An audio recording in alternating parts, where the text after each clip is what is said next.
Hello, everyone, and welcome to EnglishPod. My name is Marco. My name is Catherine, and today we're talking a little bit about going to sleep or not being able to sleep.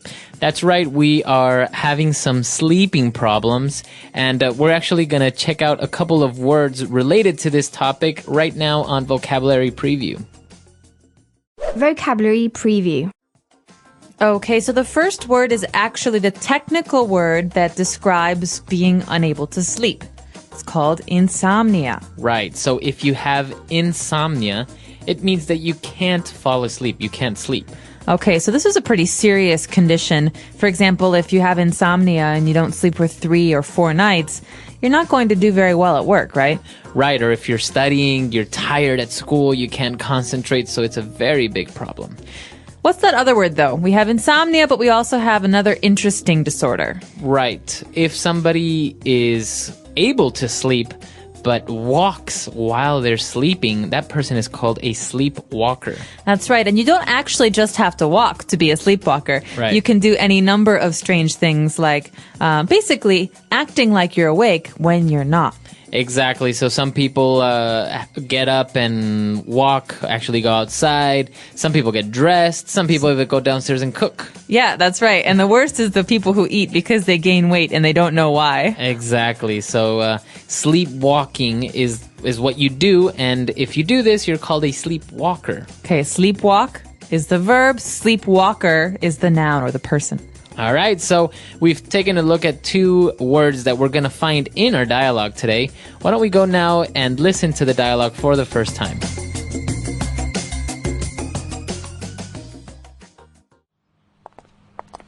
Alex, what's up with you?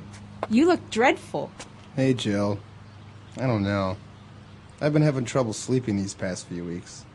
I usually lie in bed for hours trying to get to sleep.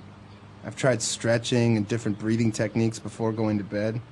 I've tried eating and not eating different foods. I've even tried counting sheep. And then, when I finally get to sleep, I have these really disturbing nightmares. So I usually wake up in a panic and more tired than before I went to sleep. Wow. Maybe you should get that checked out. Maybe you're stressed? Just take some sedatives. Works for me. Every so often, having some melatonin on hand helps me when I have trouble sleeping. It works on all kinds of sleeping disorders. It's the stuff pilots use to regulate their sleeping patterns. I heard of that. But does that apply to Alex's situation? Yeah, sure. Why not? Sounds like he only has transient insomnia since it's a recent thing, so taking melatonin should do the trick. But shouldn't he be looking into why it's been happening? Well, aren't you the little psychologist? Our buddy's having trouble sleeping. It's easy and curable. It's not something freakish like if he was a sleepwalker. Well, there's that, too.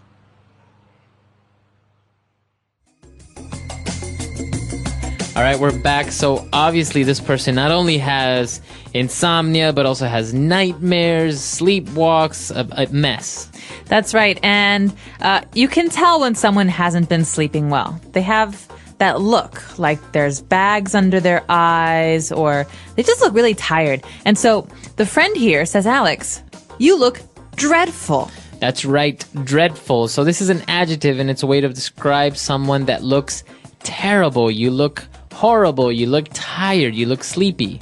That's right. So this is not a compliment. This is something that you say when you're worried about someone. So for example, if someone's really, really tired, you say, you look dreadful. Or if someone is wearing very dirty clothes, they don't look like they went home yesterday, you say, oh, what's wrong? You look dreadful. Right. I think you can also use it to describe objects or maybe food, right? Mm-hmm. This lasagna is dreadful. It means it's very bad. And right. You don't want to say that to the person who cooked it, of course. Exactly. All right, so the person, obviously, because is suffering from insomnia, looks dreadful.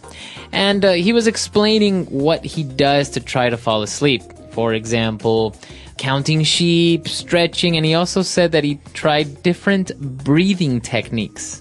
Okay, so basically a technique is an approach to something, a kind of method. Mm-hmm. But in this case, we're talking about breathing techniques. So for some people, one breathing technique is breathing in through your nose and breathing out through your mouth.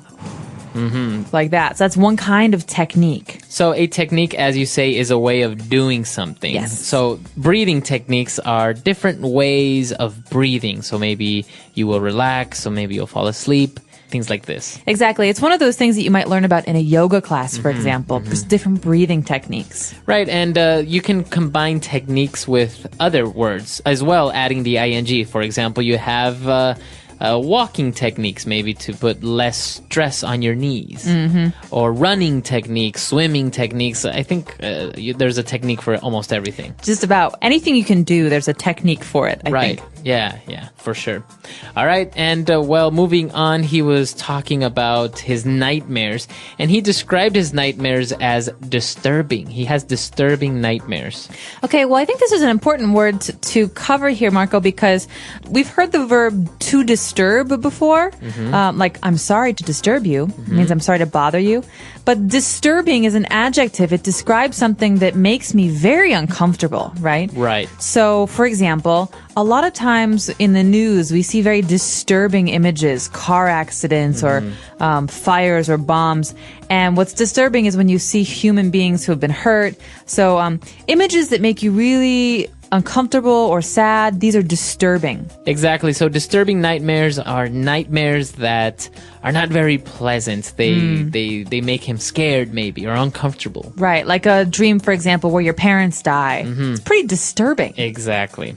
All right. And well, one of his friends recommended, you know what?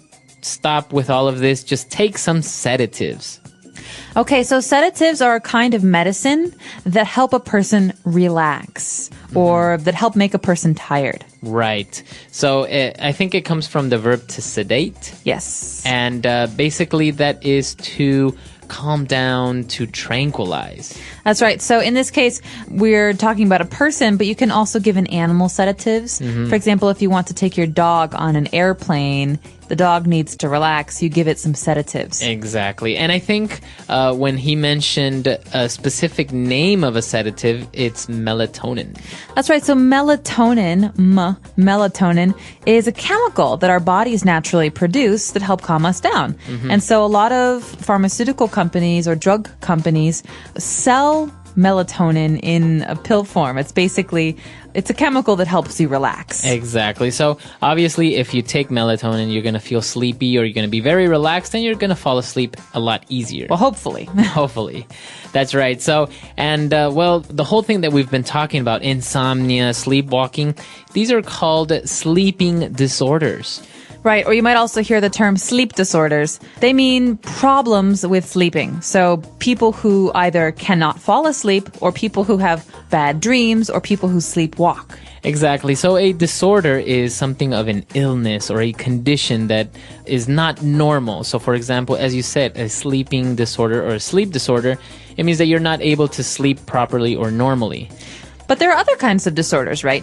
Right. I guess many people have heard of eating disorders. Okay, so that's basically people who do not eat like everyone else. Exactly. So that's what happens with a disorder. All right. So we've taken a look at a lot of vocab. Now it's time for us to take a look at Fluency Builder. But before that, why don't we listen to the dialogue again?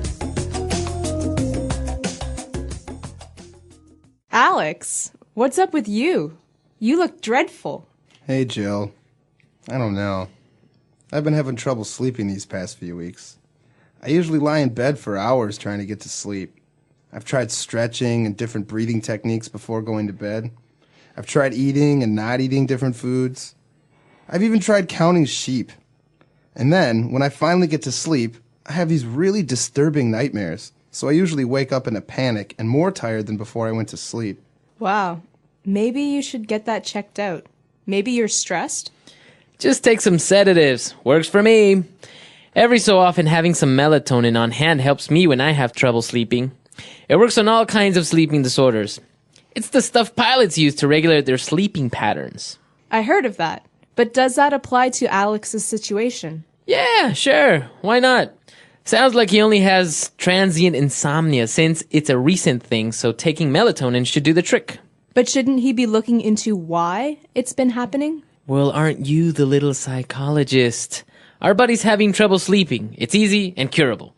It's not something freakish like if he was a sleepwalker. Well, there's that too. All right, we're back. So now we have 3 main phrases for Fluency Builder. Why don't we start with the first one? Okay, so you heard in today's dialogue an interesting phrase. I don't know if it exists in other languages, but in English we say when you're trying to fall asleep, there's a good technique to help you do so. You count sheep. Yeah, I think you see it in cartoons all the time. A person is sleeping, and over that cartoon's head is a little cloud, and you see sheep jumping over a fence, right? So, yeah, basically there's a fence, and you say 1, 2, Right. 3, and the process of counting helps relax a person. And then you fall asleep. Right. So counting sheep, I guess you're not literally out in a field counting sheep. You're just imagining sheep in your head, and you're trying to fall asleep. That's right, counting sheep. All right. And, well, one of his friends recommended that maybe he should go to a doctor. And Jill said that by saying, maybe you should get that checked out. Okay, so to get something checked out, to get it checked out, this means to have a professional give you a suggestion or to have a professional look at something. Exactly. So maybe you should get examined. Maybe you should go to the doctor. This isn't just about disorders, right? I mean, what if I have a sore tooth? I could say this. Right. So if you have a toothache, I would recommend, maybe you should get that checked out by my dentist. Right. Or maybe if you have a bad rash, your skin is very red. I say, Marco, I think you should get that checked out by a doctor. Exactly. So to get something checked, to get something examined by a doctor or a professional. All right. And the last phrase that we have for you. So the last phrase we have today comes from a suggestion at the end. The friend suggests taking melatonin. And he says, listen, taking melatonin should do the trick. Right. So if you end a phrase by saying that should do the trick, basically you're saying that should solve your problem. That should help you. Exactly. So the trick, you don't have to think about what the trick is. It's just a way of saying it should fix your problem. So for example, when someone is fixing my car and they have one more thing to do and it's finished, he says, the car mechanic might say, that should do the trick. Right. That means problem solved. Or maybe you want to hang a picture on your wall. So somebody puts a nail in the wall and that should do the trick, and maybe that'll hold up the painting. Done. Okay. So that's a way of saying that should solve the problem. This should be the solution. That should be all. Okay. Okay, so why don't we go back and listen to the dialogue one last time.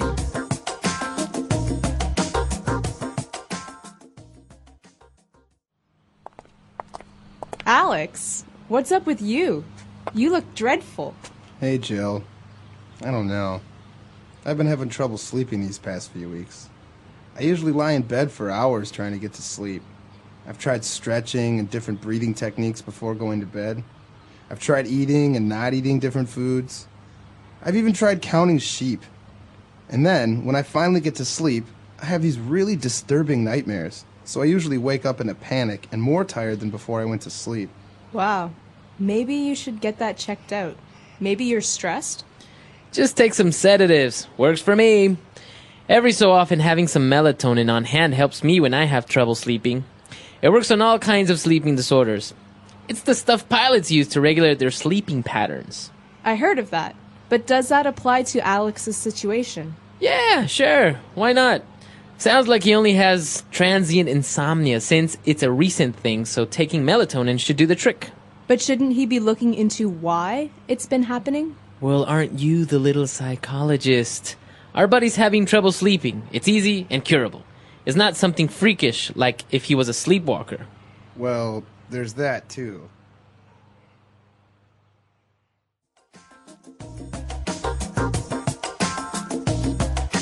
All right, we're back. So talking about dreaming, nightmares, insomnia, all of this, what do you do if you can't fall asleep?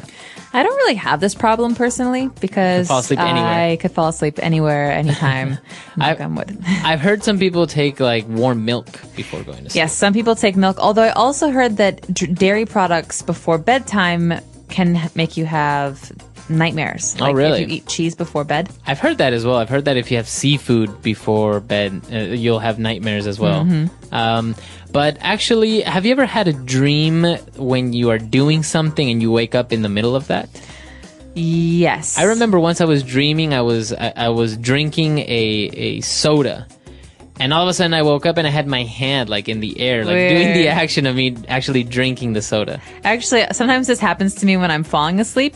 I imagine I'm on a bike or something, and I start to feel myself moving my legs. And I wake up and I'm like, wait, what am I doing? So the brain is very strange, I think, especially in those times when you're kind of asleep and you're kind of awake. Also, when you wake up suddenly, I don't know if other people have experienced this, but you feel like you're falling or something. Yeah. All of a sudden, you just wake up like with a shake. Yeah, your body moves. Yeah, it's really very scary. scary. Your heart starts to beat. I don't know why that happens though. It's unusual. Well, we're curious to know what your sleep habits are. Do you have a hard time sleeping, or are you like me? It's very easy for you to fall asleep. Let us know at our website, EnglishPod.com. All right, we'll see you guys there. Bye.